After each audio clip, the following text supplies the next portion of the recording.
Hello hello. Hello. हाँ बोला ना। कहाँ बड़ा हो? काहे के बोला?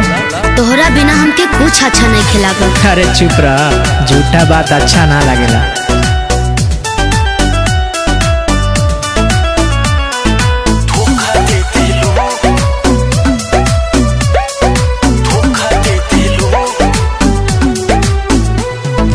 बोला तो हर कैसन मनो तनी हुइया, हम तो ससुरा आ गइनी छोड़ के तो के दिया।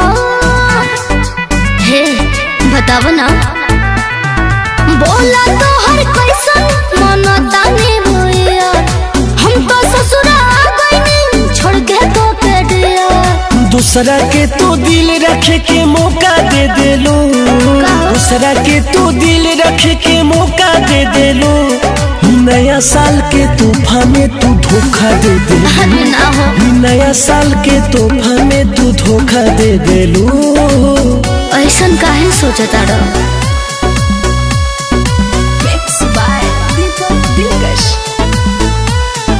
नया साल के तोहफा में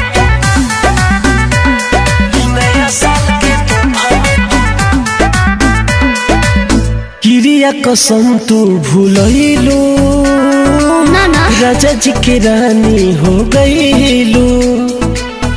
तो का करी तू ही बतावा।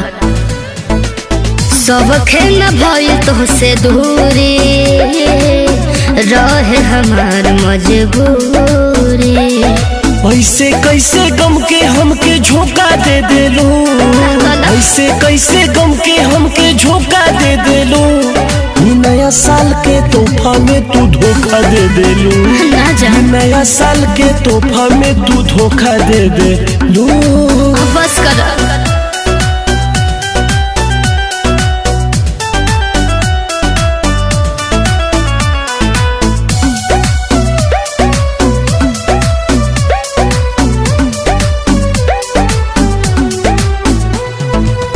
बस गइल तोहर परिवार हो, लूट गइल जिंदगी हमार हो।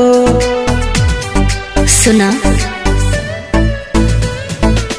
भले शादी हो गई पवन से, दिल में बड़ा सूरज जतन से। भूल ना पाइब ऐसन याद अनोखा दे देलू, भूल ना पाइब ऐसन याद अनोखा दे देलू। ई नया साल के तोहफा में तू, ई नया साल के तोहफा में तू धोखा दे देलू।